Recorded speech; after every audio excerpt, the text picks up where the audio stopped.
Hey everyone! Before we begin today, we want to thank our newest patrons, Liz and Zamzam. Welcome to the team.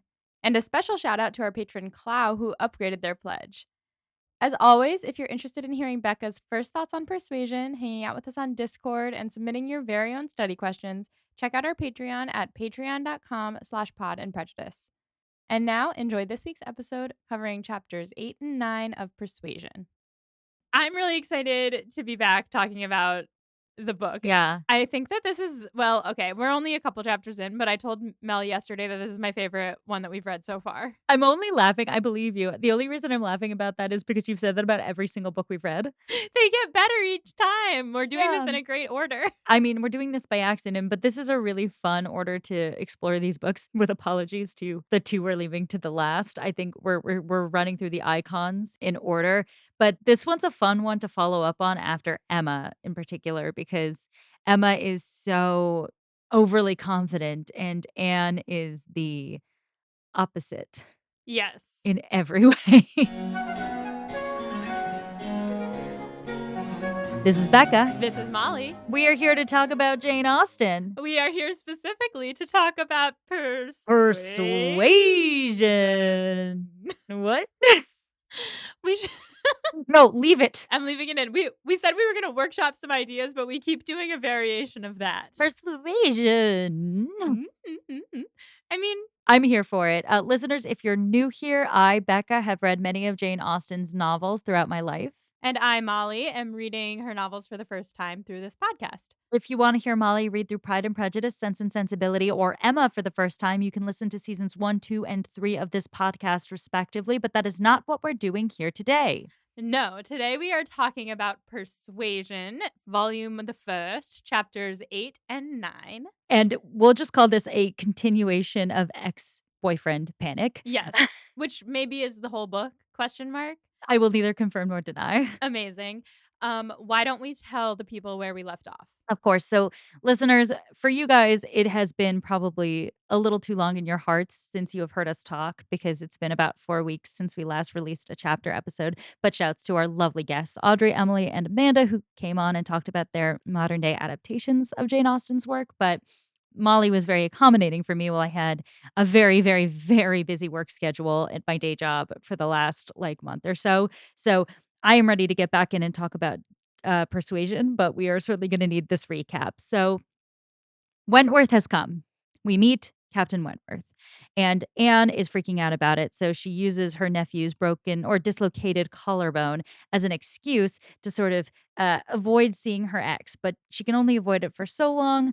And so he shows up at her doorstep and they see each other and they have an awkward little, hey, hey. And then he goes away and says, like, she's really let herself go or something to that effect.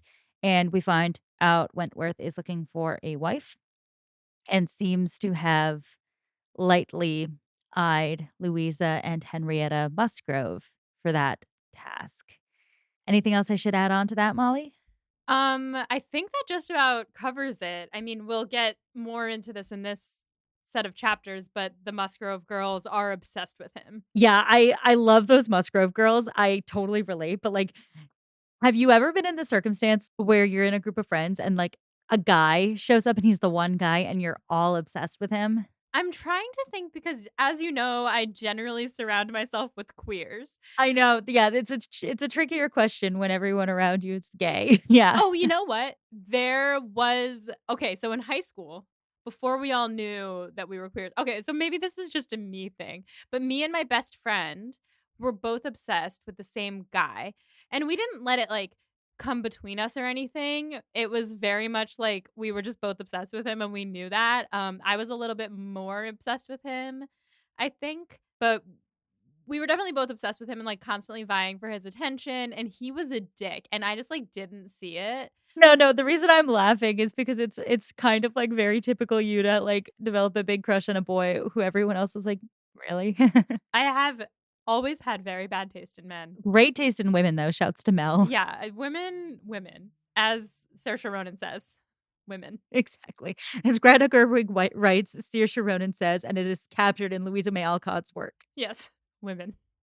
Women. Anyway, the answer is yes, I have. I could very much picture this situation. Yeah, it's just like one of those things where, like, when you have young women and there's, like, one guy who gets thrown into the shark tank, they all start circling at once, and it's regardless of whether or not the guy actually deserves that kind of attention, but that's the painful situation Anne finds herself in, where she is watching these 2 girls absolutely throw themselves at Captain Wentworth and him being quite receptive to that throwing. Yes, it's terrible.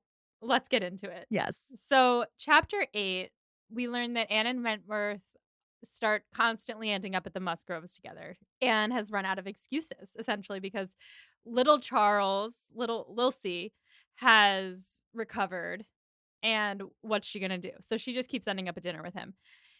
It says, quote, whether former feelings were to be renewed must be brought to the proof. I think this means we'll find out how he feels about her once they're thrown together. And we do.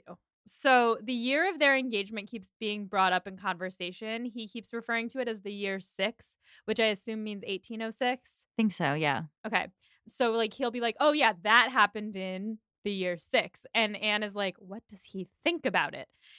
It says that Anne felt the utter impossibility from her knowledge of his mind that he could be unvisited by remembrance any more than herself.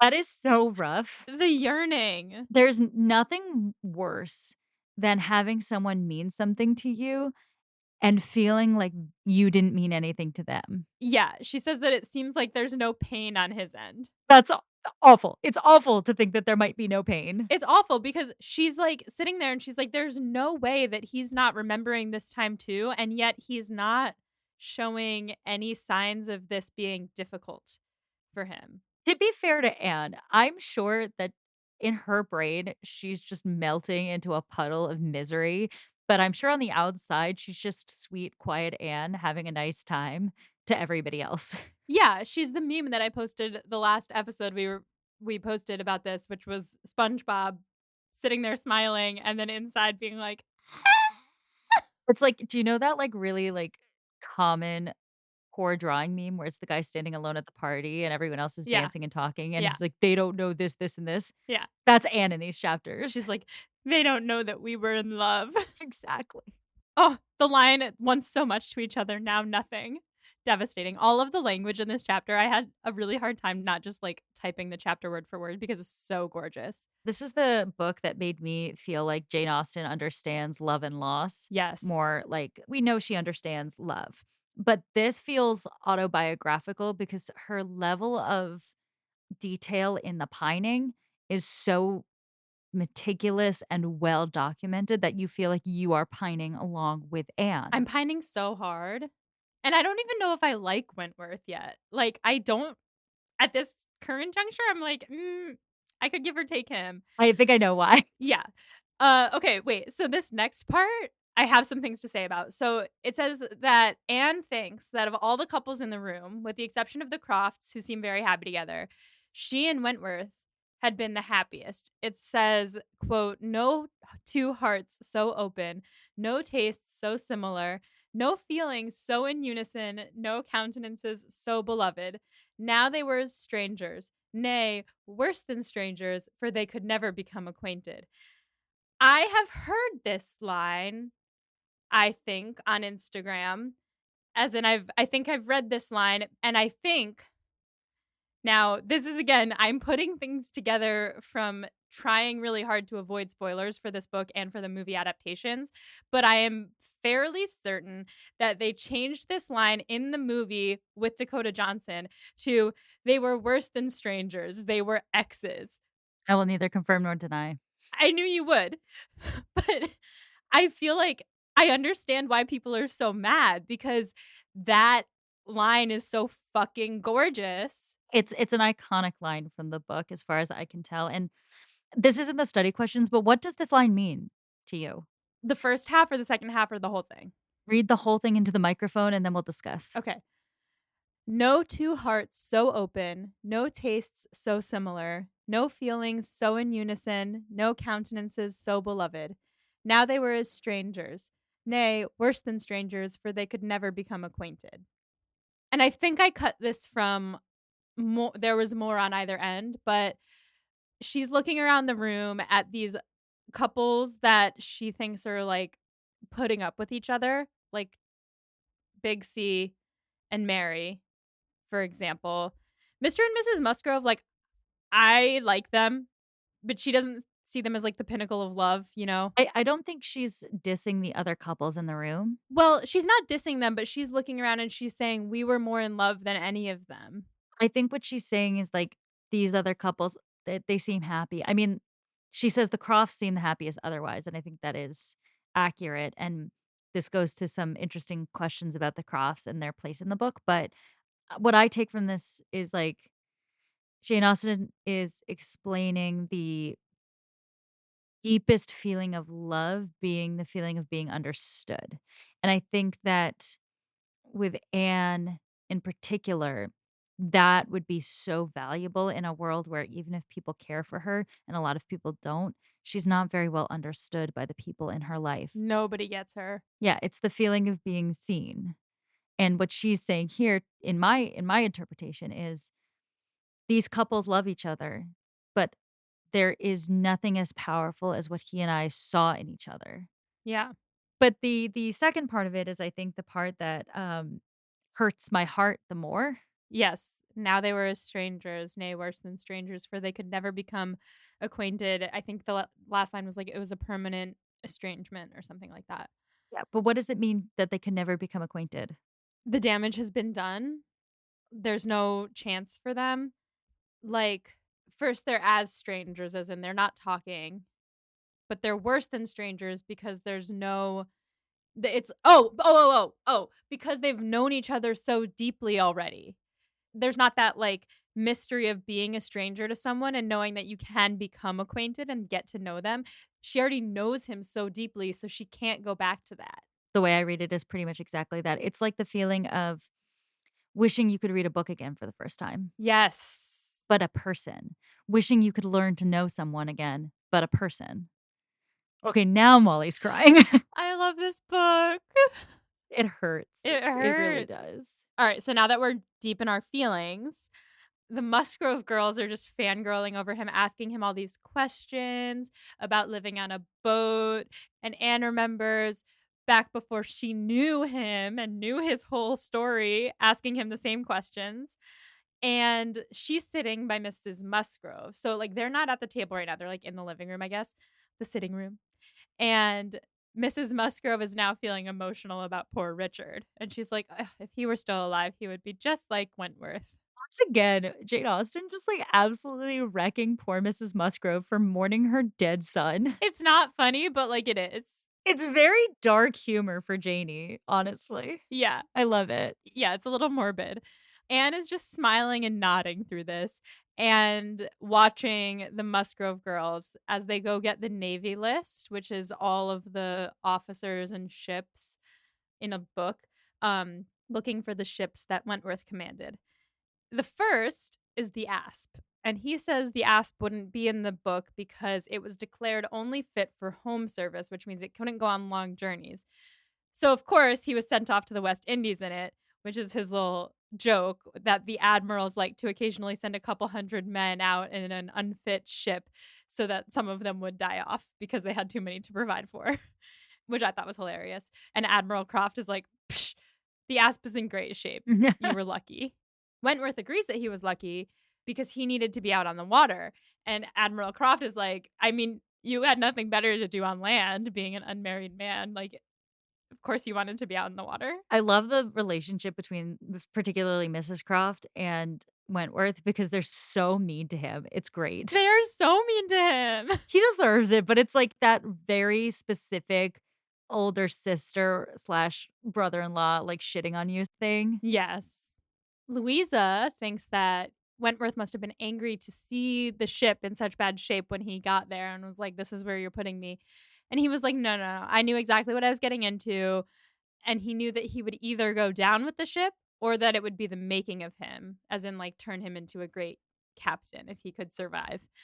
So he had been, I think, captaining privateers, a privateer being a privately owned warship where they get paid in booty, or was he taking down privateers, as in You'd have to read me the precise line. Okay, I'll read this part out loud because there was a lot of ship language. I'll be honest, when Wentworth goes into his little swashbuckling tales, I kind of tune out a little bit because I'm like, "Yeah, we get it, Wentworth, you're a big old war hero." Yeah, yeah, yeah. Okay. And after taking privateers enough to be very entertaining, I had the good luck in my passage home next autumn to fall in with the very French frigate I wanted. I brought her into Plymouth. Oh, you know what? I think what it is he's in the Asp and he goes and he takes over a privateer ship and so on and so forth until he takes a French frigate or frigate. So he used the privateers to take the French frigate. Yeah, Hopefully, somebody in our audience is some sort of military historian or some naval historian, because this is not my area. I'm absolutely positive that we have someone of the sort. We must. Anyway, the point is that eventually he ends up on a French frigate in a giant storm, which, if he had been on the Asp at that time, he would have died because it's a terrible ship. So he was lucky that he was on a French frigate instead. I think that's what happened because he also says our touch with the great nation not having much improved our condition. So like the great nation being France and them having fought the people that were on the French frigate and then they took over it. But again, let us know if we're wrong. Anyway, the point is big storm, he could have died. Everyone is scared. This is one of those moments. So he describes how they almost died in a storm gale, and Anne's reaction is so sad. This is what Jane Austen writes about what happens. Anne's shudderings were to herself alone, but the Miss Musgroves could be as open as they were sincere in their exclamations of pity and horror. So it's basically like he describes nearly dying, and he basically says, like, had this one thing gone the other way, I would have just been a footnote on a newspaper that I died at sea. And Miss Musgrove's Henrietta and Louisa both get to be like, "Oh my god, that's so terrible. I'm so sorry." Like in all their sincerity, but Anne, having nearly lost the love of her life and not even known about it, has to grapple with that in the moment silently, which is just so sad. Our poor girl, Anne Elliot, is like, she is going through it. I mean, there's no other way to say that. Yes, going through it. So is Mrs. Musgrove, who's quietly like, that must have been when he went to the Laconia and met poor Richard. And she asks Charles to go ask where he met poor Richard. And Charles is like, well, it was at Gibraltar. And she's like, go tell him he shouldn't worry about upsetting me. I would love to hear him talk about poor Richard. Like, he doesn't have to worry about not talking about him in front of me. And it says Charles, being somewhat more mindful of the probabilities of the case, only nodded in reply and walked away. I kinda love our guy Charlie. He's, like, not always the most iconic parent or husband, but, like, he really just is, like, coping with the craziest people in the world around him. Yes, this man is just like, okay, mom. We've all been there where your mother's been like, "Ask them if they know this person you went to high school with." It's like, And you're "No, like, no, they don't. Nobody liked that person. I don't wanna talk to no, mom, I'm not gonna do that, like, I don't wanna bring that up, that's embarrassing." Like, Yeah. The girls find the Laconia in the book, and Wentworth reminisces about how fast he made his money on the Laconia. And he talks about his friend Harville, who was poorer even than he had been, and he had a wife, and he was so happy when they made their money, and Wentworth would never forget how happy it made him. He loves Harville in a friendly way. Molly is looking very suspicious about the friendliness between Captain Harville and Captain Well, Wentworth. he later says that he would do anything for him, but we'll get there. Yeah. No, I joke, I kid. I don't want our listeners to think that I'm just throwing it around willy-nilly. It's just, you know. Molly, you can put as much gay into this book as you want. That is your calling in this life, is It's to so find true. gay relationships in Jane Austen novels. Yes, exactly. So he's saying like, "Oh, it was such a good boat. We were so happy." And Mrs. Musgrove is like, "Well, it was lucky for us that you were on the Laconia, and we'll never forget what you did." And he's like, "What did I do?" Sorry, what? He's like staring at her like, "Is there more to that story?" He's like, "Sorry, what? Yeah. What?" And one of the girls is like, she's talking about our brother, poor Richard. And then Mrs. Musgrove like goes on about how steady Dick was under Wentworth's care and she wishes that he'd never left him. I'm assuming he left Wentworth's care before he died? It's not clear. I'm assuming yes. I can't imagine she means that if he had never died under your care. Well, I think he got sick. I think he died of illness, not in battle. Oh, that makes sense. So I don't think it's Wentworth's fault he died, but I do think it's possible he died under Wentworth's care, but, like, got, like, typhoid or something. But she says that she wishes that he had never left him, so I wonder if he went away. I think died. But it was something about, hang on, let me read the quote. Yeah.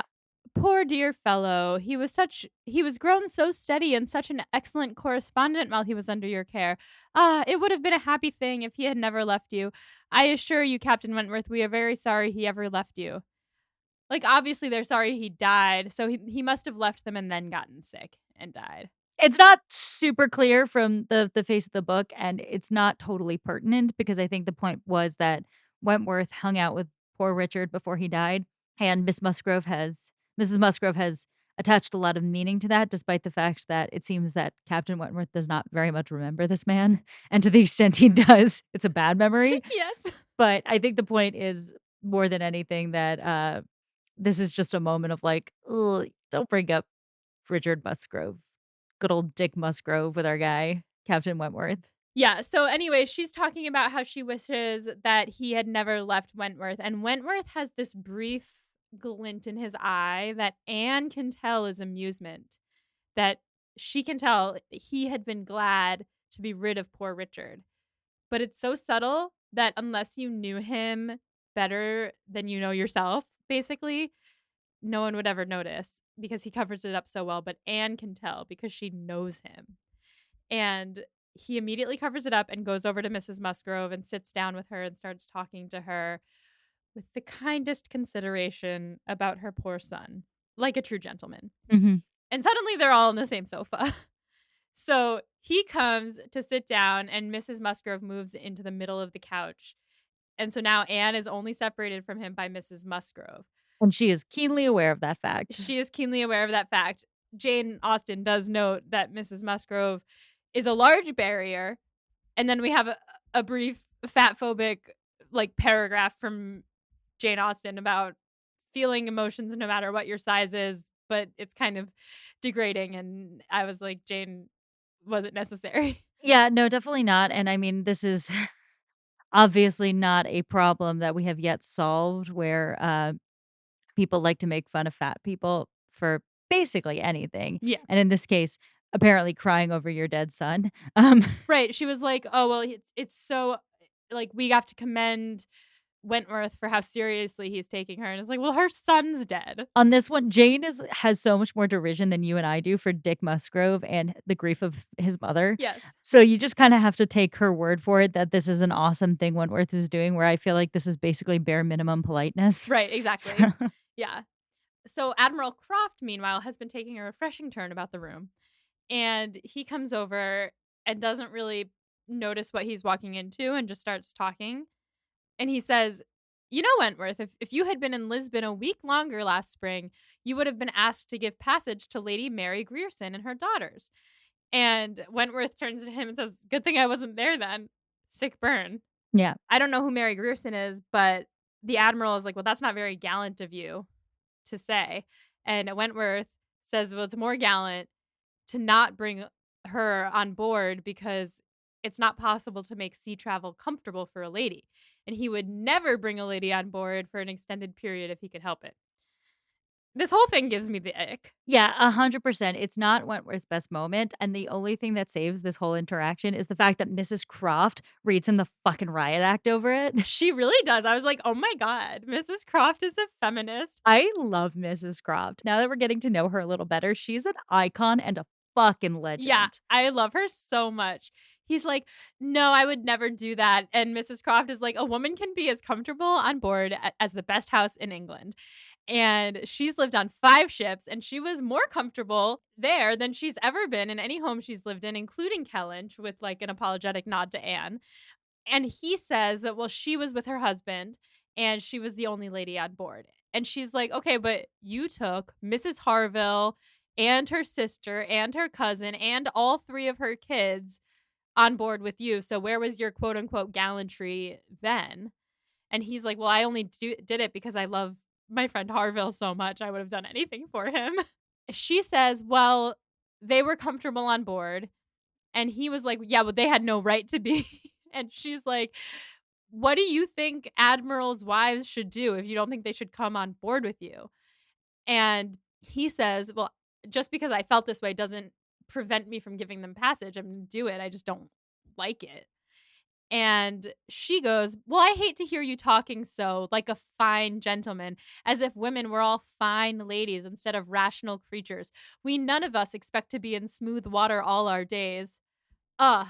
I was like, "I want that tattooed on my body, I think." Yeah, Mrs. Croft absolutely killing this section, and this is actually such a revealing section about Mrs. Croft and also just about the characters in general. Mhm. I mean, first of all, it is consistent with, like, what I understand to be an old wives' tale for sailors from this time period that it is bad luck to have a woman on Oh, board. interesting. As I said, I am not a military historian, so this was not my area of expertise at any point in my life, but my understanding is that at least through legend, it is true that, like, a lot of sailors thought it was bad luck to have a woman on board your ship, and it is consistent with the Pirates of the Caribbean, Curse of the Black Pearl. They say it's bad luck to have a woman on board because if you recall, Zoe Saldana, like, slaps Jack Sparrow across the face and is all like, "You stole my boat," and all this stuff, and they bring her on board, and one of the guys says to him, "It'd be bad luck to bring a woman on board," and he says, "Oh, it'd be worse not to right now." Oh, yeah. It's been a while since I've seen that, but Yeah. yes. So I do think it's a two-parter here. One is it's a gallantry thing because he's trying to be like, "No, I'm" it's like, "I'm such a nice guy. I gotta have my ladies all taken care of properly," which bullshit, but that's, like, definitely part of it, like, make sure all the ladies are comfortable. The other part of it is that it's just blatantly, like, it is a superstitious thing to have women on board. Interesting. And Mrs. Croft is like, "Fuck you. Fuck your fake gallantry, fuck your superstitions. My husband's there. I wanna be with my husband, and I will be there, and I can be on a ship. Don't worry. I'm fucking sturdy." Yeah. She says that as long as she's with him, she'll be okay because she loves him. I love the Crofts. They're so sweet. These chapters are really, like, where you start to, like, fall in love with the Crofts. They're Yeah, really great I characters. love them a lot.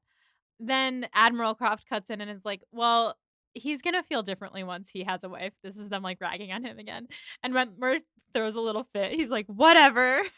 Like, "You're gonna say that I should get a wife. I'm gonna say I won't feel differently when I have a wife. You're gonna say, 'Yes, you will,' and I'm gonna walk away. So I'm just gonna cut to the chase and walk away." So he walks away. And then Mrs. Musgrove turns to Mrs. Croft and is like, "Oh, you must have been a really good traveler." And Mrs. Croft then talks about all of the places she's been. One of these is my funniest quote, so I'll skim over it for now, but she just talks about how she's traveled the world. She's always had a very good health and constitution for the sea. And I was thinking about how Mary would not survive on a boat. Mary barely survives in a very comfortable cottage on the English countryside. I know. She's like, she imagine her like if her home was, like, rocking from side to side, she'd be like, "Oh, my poor stomach." I mean, me too. And I wanna turn back a little bit just to the quote where Wentworth sort of throws up in his hands and he's like, "Ah, I can't win here because Oh, I'm yeah. not married and you're gonna say I'm gonna feel different when you are." First of all, this is super relatable because if you've ever heard anybody say the words like, "Oh, you'll understand when you have kids," or whatever. It's like, Yes. well, yeah, but, like, that means I don't get to have an opinion before I have that. Like, that's basically what you're saying, and I get that I might not have that knowledge quite yet. I definitely am lacking knowledge in that area, but it means that that shuts down the entire conversation, which is, I Exactly. think, what, like, Wentworth's getting at there, even if I disagree with his views. Second of all, I think this is really interesting because of Wentworth's, position with women during his time a sea. He was nursing a pretty serious broken heart. Oh. Oh my god. And that's why he was like, "Oh, yeah, I needed to be at sea." He needed to be at sea because he was brokenhearted, he needed to get away. I also think he's passionate about sea, like, there it's a combo, one-two punch. Yeah. He's broken up about what happened back in England, and he needs to fucking prove himself because he was humiliated, and at the same time, this is his passion, this is the thing he's good at, and this is the thing that will bring him up in the world. Yeah.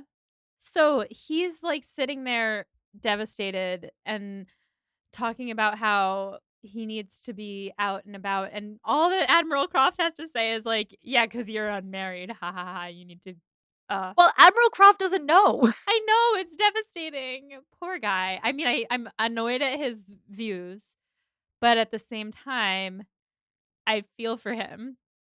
Anyway, this book really just keeps punching me in the face. Yeah, it's Jane Austen's book in the feels, I think is what I would put this one at. Yes.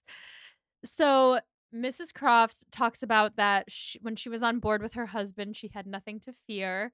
The only time she was ever really afraid was when she was by herself for a little at Deal, which I imagine is some sort of port town. She was by herself and he was out at sea and she was full of imaginary ailments. She didn't know what to do with herself.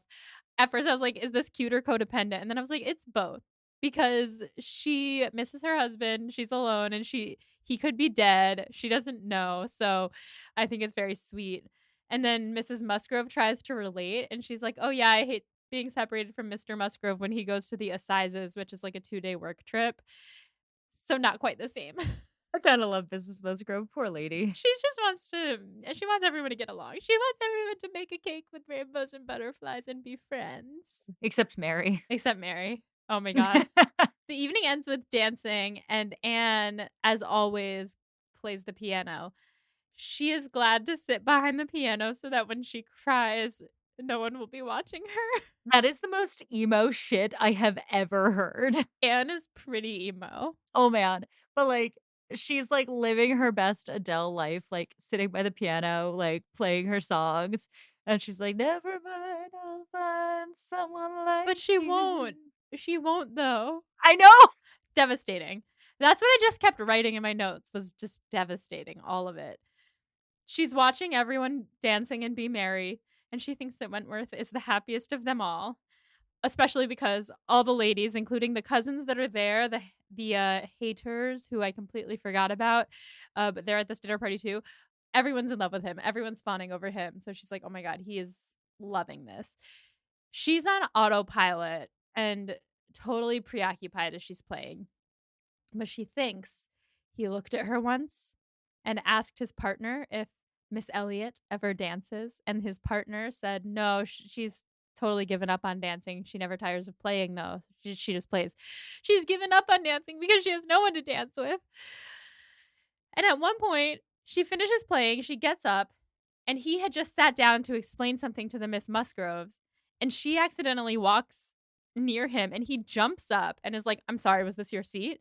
And she's like, "No, no, no, don't worry," and she starts walking away, but he won't sit back down, and neither of them sit, and there's just an empty chair and neither of them sitting in it, and they're just very awkward and too polite Worse than strangers because they can never become because they acquainted. can never become acquainted, and Anne did not wish for more of such looks and speeches. His cold politeness, his ceremonious grace were worse than anything. I mean, just an excruciating time to feel how Anne feels about her ex-boyfriend while she's feeling it. Exactly. Which brings us to chapter 9. The chapter of Charles Hayter the Hater. Hater the Hater. I'm so glad that she named him that. So, true story, as everyone knows, you can listen along and hear me talk about my experience with these chapters. I also named him Charles Hater the Hater organically. Oh my god, I love it because I wrote Hater the Hater in my notes. Yes, yes.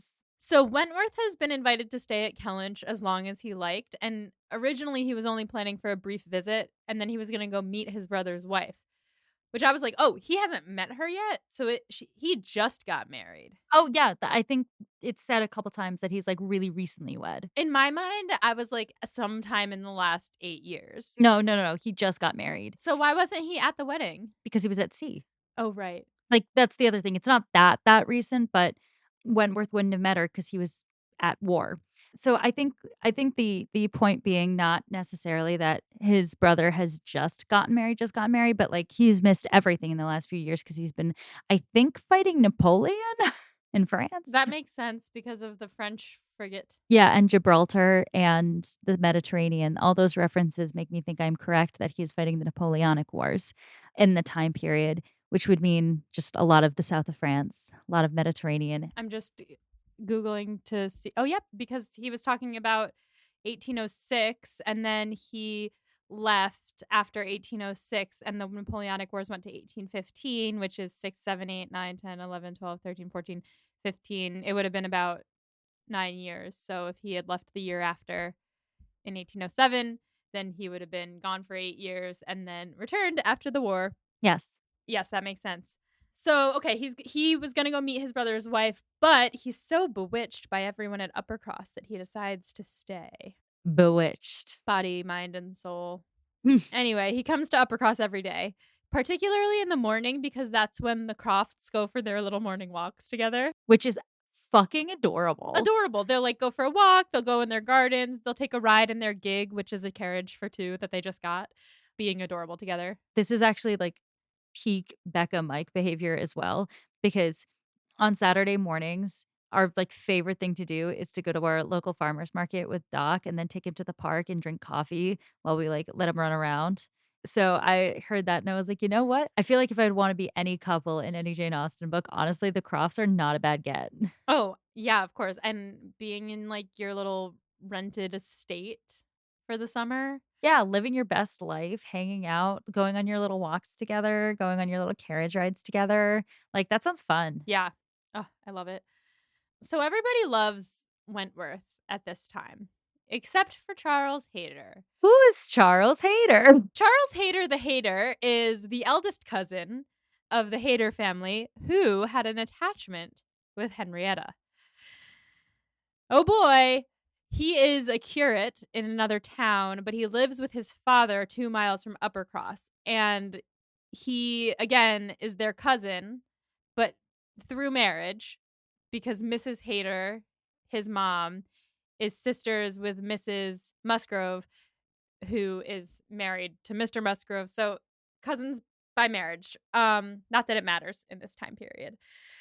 He hates Wentworth because he goes away for 2 weeks and he comes back to find that Henrietta could no longer give two shits about him. He leaves thinking he has a girlfriend and a potential wife, and all he has to do is sort of, like, get his shit together so he can marry her, and he comes back and she's like, "Did you hear what Captain Wentworth said?" He literally, before he left, they had been planning on him getting a new job in Uppercross so that they could get married. And he goes away to work for 2 weeks because he works one town over, and he comes back and it's like they were never together. He can't even get 2 words in with her. Like, she's just like, "Do, do, do, do, do, do, do, do, do," not listening to him. So, of course, he hates Wentworth, but I wish that he would talk to Henrietta about it. But again, she like isn't listening to him. So I feel really bad for him. He is a man of the church, so he could turn out one of three ways. He could be an Elton, a Collins, or an Eddie. Yeah, Jane Austen is pretty cruel to her men of the curate. Like, she doesn't despise them, but they always are very unlucky in love in her books. They are. They are. I mean, some of them are assholes and some of them are just sad. Compost. Yes, compost. So I'm thinking that he's more an Eddie than anything else, but I don't know how he's going to end up. I don't know what he's going to end up doing about it. Cause like right now, he's honestly kind of a king. Like I do really relate to him. I think that he's funny with certain things that he chooses to do later in this chapter. So we'll get into that, but I'm leaning towards liking him right now. I don't know if he's going to end up being worse than that. I will neither confirm nor deny. Nice. So the Hayter family is not as wealthy as the Musgroves. So Mrs. Hayter married into the Hayter family, and Mrs. Musgrove married into the Musgrove family, which is a family of wealth and class. Meanwhile, the Hayters don't really have much. Charles Hayter, which by the way, his name is fucking Charles Hayter. There are now 3 Charleses in this book. I know, I'm sorry. We've got Lil C, we got Big C, and we have And Hater the Hater. Hayter the Hater, who I've also taken to calling other Charles. Funny, that's exactly what Henrietta's calling him right now. Oh my god. So, he's the scholar and gentleman of the family, like, he's the only one who, like, has kind of elevated himself, through education. But the Musgroves, because they rock for the most part, don't turn their noses up at the Hayters. They're not very proud. They still hang out with them. The girls have a sense of superiority in that they're happy to help improve their cousins or just like, you know, bring them along. I'm getting kind of Emma Harriet vibes from them. Not quite as extreme, but yes. Okay. Because obviously, like, Emma is higher class than the Musgroves, and the Haters are higher class than Harriet. Mhm. It's not even as extreme as Knightley and Robert Martin, but it's closer to that. There is a down step for the Haters, and they clearly are not interested in making connections in, like, a very particular way, except Charles Hayter. And Charles Hayter has the capacity to, if he's lucky and works hard at the same time, to secure a decent place in society, but he'll never be super wealthy and he'll never be super well connected. He'll be modestly respectable, if Right. that makes sense. So it's not like Charles Hayter is a terrible pull for Henrietta, but not one that would improve the family's standing. Right. But the family thinks as long as she likes him, we like him. They're like, "Yeah, it's not a great choice, but if she's happy, we're happy," which I think is really sweet. Yes, and it's not a debasing pick either. Right, exactly. Now Henrietta thought she liked him until she met Wentworth as well. It's like you're in a happy relationship and then fucking Fabio comes along and is just like knocks everything out and gives you a bunch of attention. Yeah, I'm trying to think of a good comparator in, pop culture. I mean, let's talk about Gilmore Girls. We've got Dean and Rory. They're not a great match, but they're together. Jess comes along. Dean and Jess hate each other. Rory's spending time with Jess. Jess is a bad boy. He's hot. Dean is like, I'm gonna punch you in the face. I was thinking there's some sitcom I'm trying to think of, and I can't remember what it is, where there's, like, a couple from the show and, like, a celebrity shows up and hits on the girl, and the guy's like, "Hey, I'm right here." Could be friends, maybe? It feels like Monica and Chandler to me, I don't know why, Yeah. but I don't recall the episode. Now, Anne can't figure out which of the sisters he likes best because she doesn't know now whether he prefers a gentle spirit or a lively one because she doesn't know him anymore. So have you, sort of deduced the differences in personality between Louisa and Henrietta based on this chapter at all? Yeah, I think that Henrietta is the gentler spirit and Louisa is the livelier one. Yeah, I think the way they're kind of described is that Henrietta is a little bit prettier Mhm. and quieter, and Louisa is still pretty, but not quite as pretty as her sister, and spunky. Like, she's the one with the riz, Yes. essentially. Oh my god, you said Riz. Did I say riz? You said Riz. Oh god. I'm sorry. Do you work with Gen Z people? No, not Oh. really. Oh, well, anyway, look at you being down with the kids slang. I know the HOTTOGO dance. I know that one too. HOTTOGO. You can take me hard to go. That was great. Thank you. I will. It's an audio medium, It's though. an audio medium, but if so everyone knows I just danced beautifully. So the Musgroves, Mr. and Mrs. Musgrove, are either oblivious to what's going on or trust their daughters implicitly because they kind of leave everything to chance when it comes to the men in their lives. Like they don't really interfere, and they're not really thinking about him as a potential prospect for their daughters. Meanwhile, in the cottage, Big C, Charles, and Mary are debating which girl Wentworth likes the most. They would be thrilled for him to marry either of them. Which is also just like a form of psychological torture for Anne. Yeah, Anna's sitting there listening to them talk about how pleasant he is and how much money he made in the war and how likely he is to distinguish himself. Mary is like, oh, if he were ever made a baronet, Lady Wentworth has a nice ring to it, which, like, the fact that she thinks of baronet as being the highest honor that he could get is hilarious to me. But she doesn't like when new people get titles. She doesn't like increasing their ranks. But that's just her, like, you know, elitism. Oh, yeah. But she also this is an interesting pick is that she wants it to be Henrietta because the Musgroves are not snotty about the haters, but Mary is. Mary is. Mary Extremely kind of snotty. sucks, but I love her. Mary is possibly my favorite character in this book, and not because she is a good person for any second of it, but because she is a fucking hilarious icon. Yes. Okay, so she wants to steer Henrietta away from him, from Charles, because quote, this is I'm listen, I'm really proud of myself for this one. So She says, I do not think any young woman has a right to make a choice that may be disagreeable or inconvenient to the principal part of her family and be giving bad connections to those who have not been used to them. Does that sound familiar? Sounds familiar to me. Sounds like what Anne was persuaded that she would do if she married Wentworth. Huh, it's almost like the Musgroves have a very different outlook on that circumstance than the Elliots would. Mhm. Wonder how Jane Austen is telling us about the Musgroves versus the Elliots. I wonder how Anne will view these comparisons of like, "Oh, my family thinks this." Meanwhile, Charles Musgrove completely disagrees and is like, "Well, it would be a fine match because he has the ability to distinguish himself. He could get a promotion from the bishop. He's an eldest son, so he's going to inherit the Winthrop estate.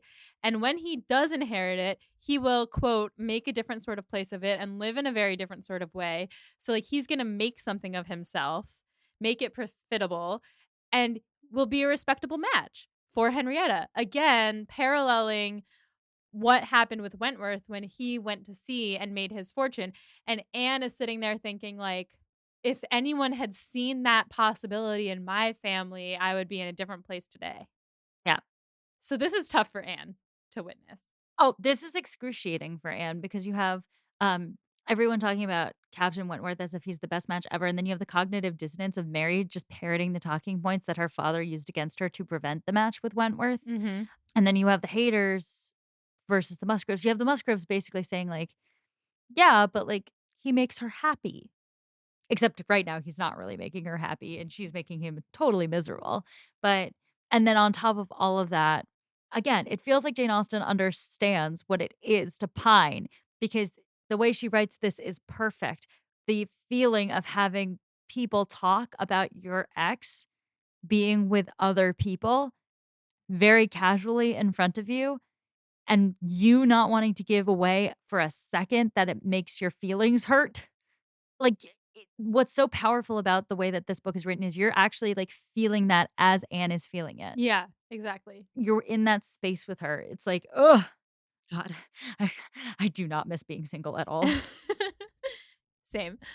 There was one definition that I had here, which was they were talking about the Winthrop estate as once he gets it, it will be a freehold estate, which means permanent and absolute tenure of land or property with freedom to dispose of it at will. So it's like his once he inherits it. It's permanently entailed to him.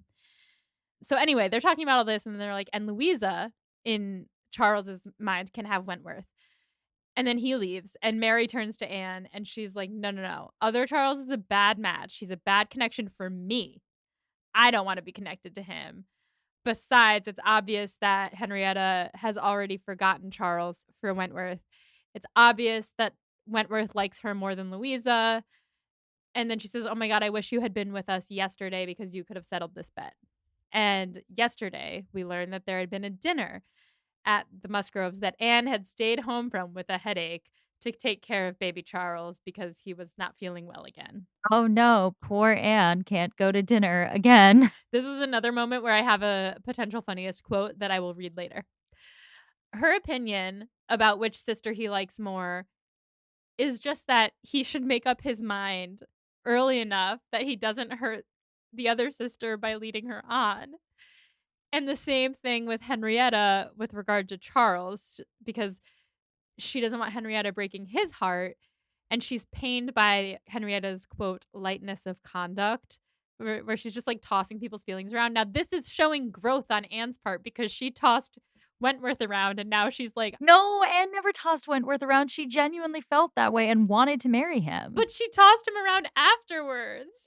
No, she was, put in an impossible I'm situation. still I mad at think her, but I know she's mad at Oh, herself. no. She's mad at herself. This is a super interesting point, and I cannot wait for us to have longer discussions about this because Anne did not take lightly what happened between her and Wentworth. Right. It wasn't flippant for her. She didn't turn her feelings off. She got put in a place where she desperately wanted to spend the rest of her life with this man who she felt was her soulmate and ended up, by the circumstances of each of their births, being unable to feel like she could actually take his hand. That is a different thing than being into someone and then turning it off and being into somebody You're else. right. No, you're right. That wasn't fair of me to Anne. No, no, it's totally fine. I love this because, like, this book is really, really well written for the complexity of the, like, regret we feel along with Anne for what happened, and, like, how much we blame Anne, how much we blame her family, how much we feel for Wentworth, how much that's justified or unjustified is all up in the air because it happened a long time ago, and it's not as though anyone is happy with the way it turned out, you know? Like, everyone has regrets about it. So we're saying that she doesn't want Wentworth to break either of the sisters' hearts, and she doesn't want Henrietta to break Charles's heart because that is just a belief that she holds deeply, and she didn't want to break Wentworth's heart, so she ended things when she did because she didn't want them to end up in an impossible situation later on. Yes, and Anne takes these things so seriously that she has not accepted another person's proposal for 8 years. When it comes to her feelings, she cannot imagine being flippant with somebody else's feelings. She takes so seriously how she is with other people as a character. You see that with her interactions with people day to day. She's very focused on how other people feel, and in this particular circumstance, she knows for herself with surety she has only loved one ever.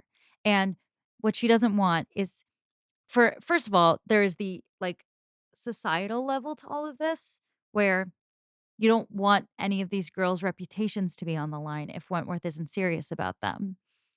On the other level, it is about the fact that Charles Hayter had an understanding with Henrietta that feels like it's in flux now, and that's a terrible thing to feel when you feel like you're sure about something. And was sure. The thing that fell into flux was the circumstance, not the feelings. It's different. Yeah, totally. No, you're so right. And poor other Charles is mortified because within 2 weeks, he feels like he's been forgotten about. And before they left, like I said, they had literally been talking about him getting a new job closer to Uppercross. There's an old rector, Dr. Shirley, who's getting old and needs a young curate to come in and do the work. But then he comes back home and nobody cares. Louisa won't listen to him. Like, they're friends. She won't listen to him. He's telling them about a conversation he just had with Dr. Shirley about this job. And Henrietta is just like waiting by the window for Captain Wentworth to arrive and only gives him half of her attention. One morning, oh my God, here we go.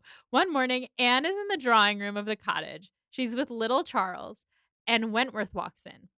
And he is like, I thought the Miss Musgroves were here. It's like that It's Always Sunny meme where, Charlie and, Mac see each other across the restaurant, and they're just staring at each other across the restaurant. You're going to have to send me this. Yeah, I will send it to you, yeah. So he's like, I thought the Miss Musgroves were here. And then he walks to the window to collect himself. So he's just like standing by the window, panicking. And Anne is like, they're upstairs and they'll be down soon. And then little Charles asks her for something. So she goes to him. Otherwise, she would have bolted. She was like, I'm out of here. Oh no, I have to help the baby. And then Wentworth says he hopes little Charles is feeling better. And then they sit there in silence while she tends to little Charles, and he just keeps standing by the window.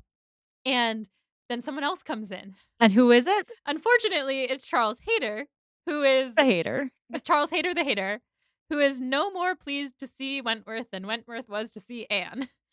And Anne is like, "Oh, come on, and the others will be down soon." Wentworth has no idea that he and Charles Hayter the hater have beef. So he like goes over to him to talk, and Charles sits down and pulls out a newspaper and just like blocks him and starts reading. Yep. Iconic. He's a petty little bitch, Charles Hater the hater. I love him. Like yeah, I would do the same thing. He's like, "Nope, walls up, blinders on, not paying attention to you." And Wentworth just is like, "Oh, okay," and goes back to the window.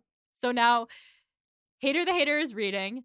Charles is staring out the window, and Anne is like hunched over baby Charles, like, do you want a bottle? Just like nobody looking at each other. Yeah, it's just, like, truly the most awkward three-person interaction with a sick child in the middle, like, you could possibly imagine. Yes. And then another child comes in, the younger Musgrove kid, Walter. Now he's 2, and it says that someone outside lets him into the house. I'm assuming it's like a maid or something, but Yes. do they just never lock their doors during calling hours? I guess so, but, like, it's not like he goes unsupervised. He has, like, servants who are with him all the time. Okay, because I was picturing him just, like, out for a walk, like, this No, 2-year-old coming in. no. Okay. Mary isn't always with her children, but it doesn't mean her children are not supervised. They have others to look after them. Okay, good. So he comes in and he comes over to Anne to see if there are any snacks.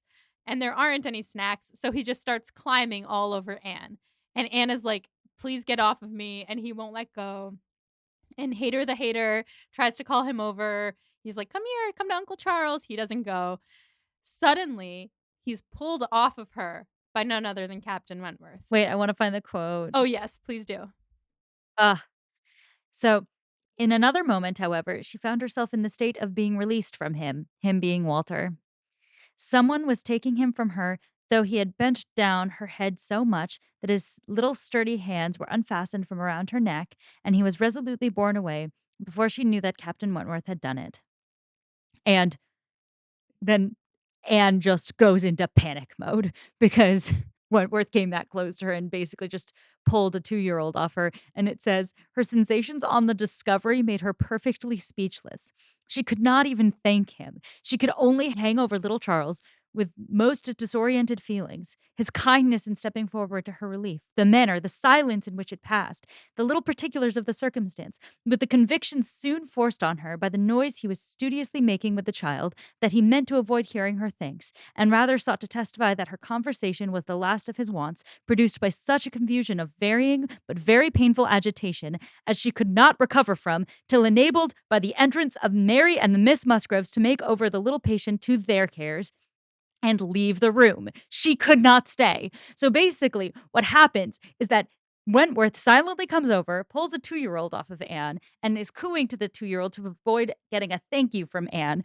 And Anne has a panic attack in the moment because she realizes, one, that he likes her enough to have helped her in this circumstance, and two, that he's mad at her enough that he won't talk to her after he helps her. And basically is so overcome that when everybody else walks into the room, she's like, bye. Yep, she just gets the fuck out. Yep.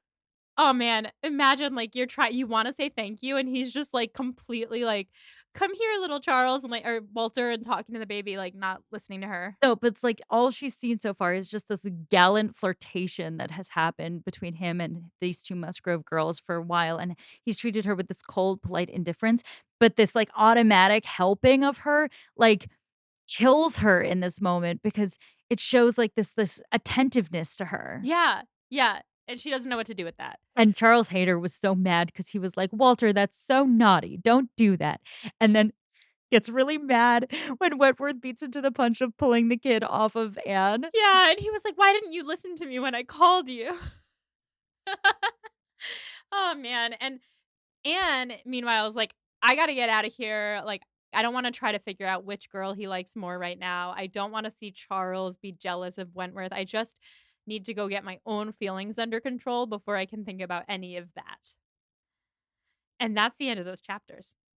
Oof, which brings us to the study questions. Mine are brief today because I really liked the ones that came in from our patrons. Listeners, if you want to become a $15 tier patron on our Patreon, you actually get to submit study questions to us. Molly posts a Google Doc before our record sessions, and we will read your questions and answer them live. So, Janae asks, what song, Taylor Swift or otherwise, is on repeat on Anne's Sad Girl TM playlist? That is a good I'm question. pulling up Spotify just to get, like make sure I get everything. Yeah, it's really important. So, I have a playlist labeled ice cream that is my sadness playlist. So, let me pull up my ice cream playlist. See, I don't know if it's Taylor exactly because Taylor is often chiding men Mhm. for what they've done wrong, and I feel like that's not where Anne's at. Anne is chiding herself for fucking things up. Oh my god, wait. In the Kitchen by Renee Rapp Ooh, could be a good choice here. Strangers to lovers to enemies. They're not necessarily enemies at this point, but the, like, he kind of hates me now aspect of it could be there. So I'm gonna put 1 vote in for that. I'm gonna pull some Adele because I feel like Adele is really gonna capture the depth of the feelings.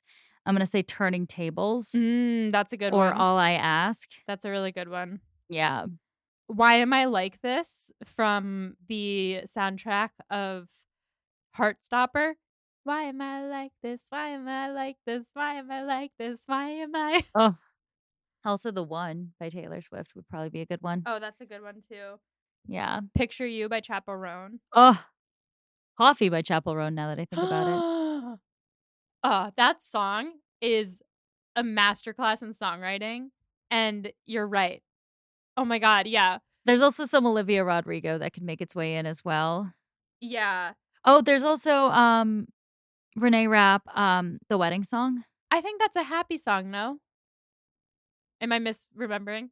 Yeah, it's like, "I wrote this song about you that I'll never get to play," and Oh, it's like a passion song. I guess I've never really listened to the 'Cause lyrics. you're thinking of the chorus where it's like, "You were my love, you set my world On on fire. fire." Yeah. No, so she's saying she wrote the song, she can't play it. Oh my god. Devastating. Listeners, I think we need to put together a really good Anne's and Her Feelings playlist of songs. We will be taking submissions. I can't get over how accurate Coffee is for this. Coffee is really my key by Chapel Roan, Yeah, I that's think. really good. If I didn't trust you, it would be fine. I'll meet you for coffee, only for coffee. Oh, alright. Wow. Yeah. Thank you, Janae, for that excellent question. We will be making this playlist. We'll have to make the Anne's and Her Feelings playlist. And maybe also a Wentworth's and His Feelings playlist, but we'll do that one later because it's all gonna be revenge Yeah, songs. that we can use Taylor and Olivia for that. Oh my god. Oh my god, wait. Vampire for Wentworth? Whoo! Okay, Emily asks, "Hearing Mrs. Croft's account of her life as a captain's wife, how do you think Anne would have been changed over the 8 years if she had been married to Captain Wentworth instead of the 8 years she instead spent living with her family?" I love this That's question. a great question. She would be a different person because if she had gotten out of the toxic situation that is her family and been with a man who truly sees her and understands her, she's on the water, like she'd be adventurous, she'd be outgoing, she would come out of her shell. Another reminder, so I love this question, and I was gonna ask an iteration of it, but I cut it when I saw Emily's question because I thought we could have the discussion through this one. I think that part of the purpose Mrs. Croft serves in this book is to showcase who Anne would be if she Right. had accepted Wentworth's proposal. And Mrs. Croft is pretty happy. She has a husband who's made something for himself. She's seen the world. Anne has barely left Somersetshire. She's like not even traveled England, let alone the Atlantic Ocean. She hasn't seen anything. And so there is this like this feeling of what would Anne's life look like if she were married to Captain Wentworth? It would be Mrs. Croft's life. That's who she'd be. Yeah, and she mentions, I mean, she even says when she's looking, like we talked about, around at the couples in the room, that the Crofts seem genuinely happy. Yeah. And like the sprinkling in of how much the Crofts care for each other is part of this regret. You see that they are this, like, pinnacle. They are written more sympathetically than basically anybody else in the books so far. There's a lot of good characters, but the Crofts are like you feel that Anne is connected to them. You feel that they are seen as these heroes in the book. It again goes to the fact that Jane Austen has, in this circumstances, sought to highlight the differences between the gentry, the landed gentry, and those who make their way up in the Navy. And you actually see Jane Austen really liking the naval men in this book.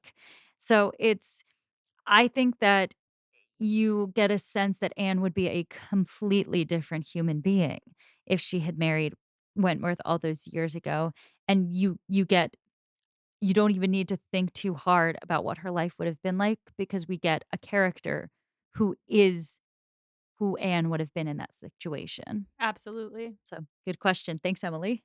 Hannah asks, "How much of the narration do you think is Anne's internal dialogue? Is it all Jane Austen from her rocking chair or a mix of both?" I think this is a good place to talk about it, particularly given chapter 8. Um, I was gonna say I think a lot of it is Anne. There are some obvious Jane Austen in her rocking chair moments, especially when we pull out of Anne's perspective with Captain Wentworth at the end of chapter 7, but there is a lot of internal life to Anne, which is important to the story because on the outside, Anne looks like she's being her usual quiet self, maybe a little bit more distant from the dinner parties than she used to be. But no one knows the suffering Anne is going through right now Yeah. because she's holding a brave face, but we are privy to it the entire time. And that feels very Anne, not very Jane, like the Yeah. thoughts that are happening. Yeah, I feel like in the last couple of chapters, we were getting more Wentworth, like more insight into what he's been going through these last however many years and like what he's going through now. And I definitely agree that in these chapters, especially since Anne barely says anything, we're getting a lot of her internal life and what she's thinking about everything and how she's viewing what's going on here.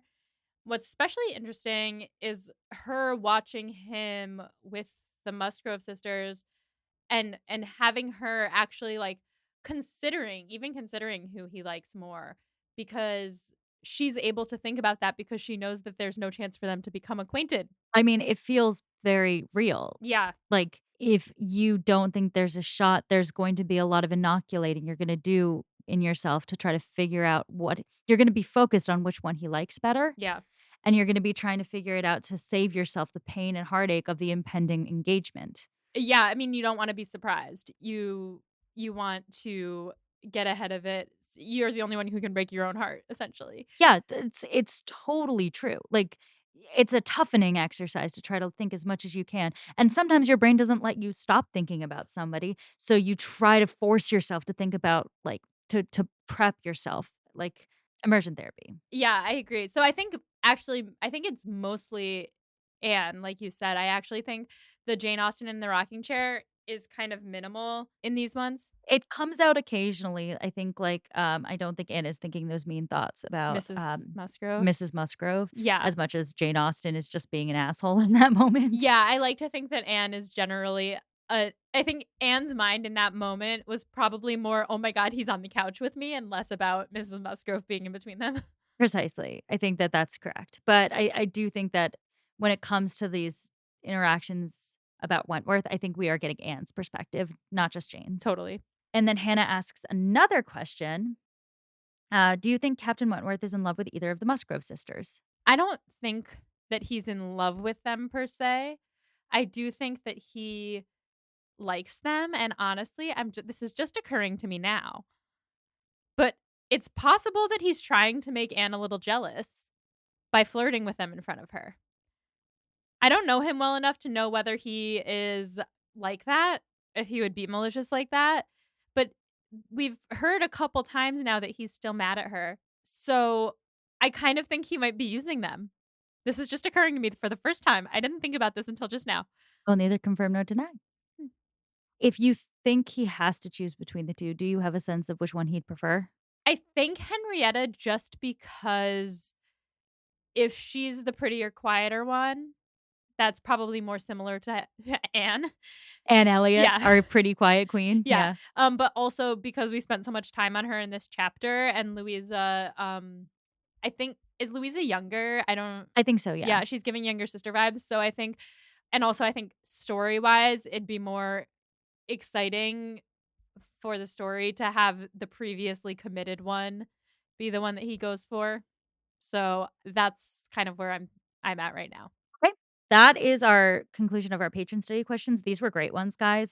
Again, if you want to join us at the $15 tier, you can ask your own patron study questions and we will answer them on the podcast. So, we've actually covered pretty much all of my study questions, but I wanted to talk about the worse than strangers line because I think it's gorgeous. And here's one we haven't talked about. Do we get any insight into Wentworth here as a character in these chapters? And as a follow up, so this is a two-parter, what his current feelings on Anne are? I'm trying to think if we got anything about his feelings on Anne from these chapters. We know that he noticed her at least because he asked if she ever dances. And I wonder if he thinks that, oh, like she's given up dancing, that's further her letting herself go. One insight that we get into him as a character is the stuff about women being on board. Not the most flattering moment for our guy, It's not, Freddie. but you took a good point or you made a good point when you said that he was going through heartbreak during that time and didn't want women around, because of that, 'cause he's not the kind of guy for a rebound, and also well, I don't know, maybe he's just, like he becomes anti-woman when he gets his heart broken. I don't know, yeah, it's not the most flattering. No, I think it's a little different than that. I think I read it again, I read that there's a superstition to it. Yes, oh, yes, there's that too. And, I'm not defending his perspective here, but there's a separateness he feels with women, which I don't love, and his sister calls out. It's not that he hates women and doesn't wanna be around women. It's that he feels like the environment of a naval ship is a man's purview, and it is an uncomfortable, harsh environment that he doesn't see, like, the beautiful women in his life deserving because it's too harsh for them. It's a delicacy thing, which his sister calls him out on, but it's not that's why she says, "Ugh, stop acting like we're so fine and gallant, like, it's gross. Yeah. Like, we're rational creatures. We can be on a ship. We can climb a rig. We can take the weather beating on our faces. We're not so delicate." But he is doing a combo of superstition and saying basically, like, ships are disgusting and filled with gross, sweaty men, and that's not an environment that I wanna put any woman through. That's what he's saying. Yes. And basically what Admiral Croft is saying is you think of ladies as these separate, delicate creatures, but when you get married, you will see that it is worth having your partner by your side on a ship. Yes. Yes. And Wentworth's like, "Oh, God, well, I don't know." Right. I think that there is some insight there in that, like, he is constantly being told by his family that he will understand one day when he's married, and he's sick of that, and I feel like he doesn't really want to get married. I think that his response to that is a little bit like they're shutting the conversation down, but he's also shutting down the idea of him getting married. Not necessarily that he's not going to, but he doesn't wanna talk about it, which is interesting. There is a really big question mark on what Captain Wentworth wants out of marriage. Yes, there still is a question mark on that. What does he picture it being? Why is it sensitive for him to think about how he'd be different in marriage? We don't know. Well, it's sensitive for him to think about how he'd be different in marriage because the one person he's ever loved turned him down, and he had a vision of what that was gonna look like and what he was gonna look like when he was married and what his marriage would look like. And now he has to restructure that for himself, and he's spent the last 8 years doing so, so we don't know what he's restructured it to. It's all very interesting questions. Yes. And I think obviously the last chapter gives us a little bit of insight into how Wentworth thinks about Anne. That whole interaction with his picking up the child is telling in its own right, and certainly reads a lot into it. And does read a lot into it. I mean, you have to think about it, like, if you were watching a child crawling all over someone who clearly is trying to do something, at least my first instinct would be to pick up the child and take him away to go play with him to make that other person's life easier, whether I care about that person or not. I mean, it's an intimate thing to do to lean over someone and grab a child off their back. But at the same time, to me, from an external perspective, it doesn't necessarily read as like, this is the kindest thing that he could have done for me. But to Anne, having had no contact with him for 8 years and to have your only contact be like, he just said, I hope the child's feeling better. Like they have barely talked. And then they have this moment where they're standing awkwardly 6 feet apart, like not talking, waiting for someone else to come into the room. And then he comes over and scoops this child off of her. For her, it is very romantic. I mean, it's not romantic, but it means something. It means that he cares about her. It means that he sees her as a human being that he doesn't want to suffer. Yeah, and it's also I mean, it is you're right, there is a way in which a lot of guys would have come over and take the kid off you no matter what. But 1, the way it's written, you get a sense of a chemistry Mhm. flowing from the interaction, the closeness. 2, if it were Wentworth pulling that child off of Mary, it would be followed by lots of jovial, like, "Oh, don't worry, I've got this." But it's this kind of, like, cold thing where he cares enough about her to pull the child off of her, but then immediately runs away from her with the child to make sure that, like, he's done the nice thing, but he doesn't have to talk to her.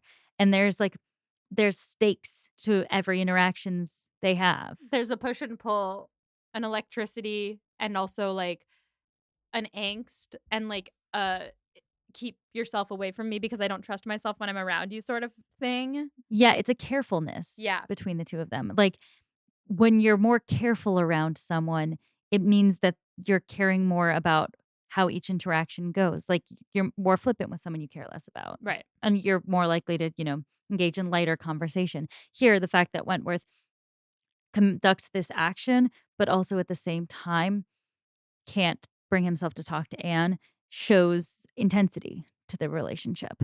Yeah. I think we'll leave it there now because I think we covered the last question. I guess we'll be really quick with it. I asked about the differences between the Musgroves and the Elliots on their marriage discussions for their children, but I think we covered that a little bit. But if you want to just like put a cherry on top with it, Yeah, I think to summarize, the Elliots want their family to continue marrying into wealth and status and class and continue, like, keeping their family heightened in the world, and the Musgroves don't care so much about that. Like, yes, Mrs. Musgrove married into wealth, but they don't need their kids to do the same for them to be happy. And I think Anne sitting here and watching this dichotomy, she's not necessarily having any big revelations at this current juncture, but at least I hope it's making her think critically. I think it is critically of herself. And I think that it's hard for her to watch because on the one hand, they were so pro Henrietta marrying Charles Hayter, and she is witnessing her family trying to put a stop to that when it's not any of Mary's freaking business.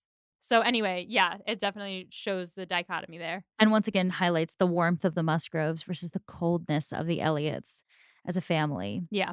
Another, like, strong example of that here. Okay, we're gonna go to the standbys. Funniest quote? Okay, so I have a couple.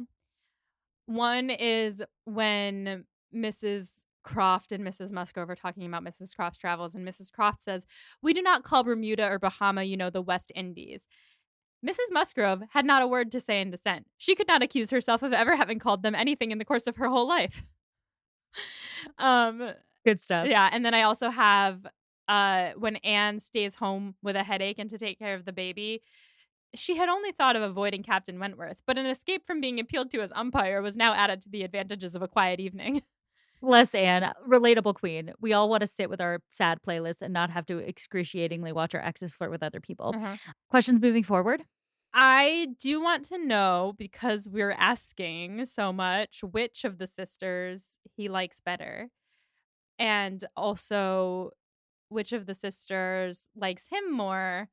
Are they fighting over him, or is it, like, kind of playful? And does he actually like them, or is he using them to make Anne jealous? Which I'm sure is something we won't learn until the end of the book, but probably in the last, like, 2 chapters. Um, how long is Wentworth gonna stay? Because I know that he had places to go. So, will he just completely blow off his brother or what? Um, yeah, I think that's it.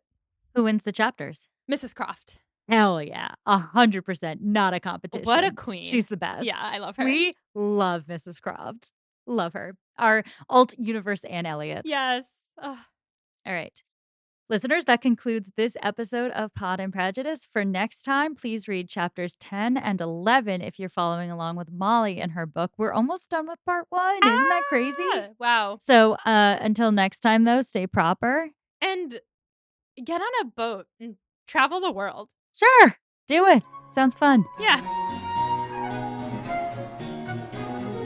Pod and Prejudice is edited by Molly Burdick and audio produced by Graham Cook. Our show art is designed by Torrance Brown. Our show is transcribed by SpeechDocs Podcast Transcription. For transcripts and to learn more about our team, check out our website at podandprejudice.com. To keep up with the show, you can follow us on Twitter, Instagram, and Facebook at Pod and Prejudice. If you love what you hear, check out our Patreon at patreon.com/pod and prejudice to see how you can support us, or just drop us a rating and a review wherever you listen to podcasts. Thanks for listening.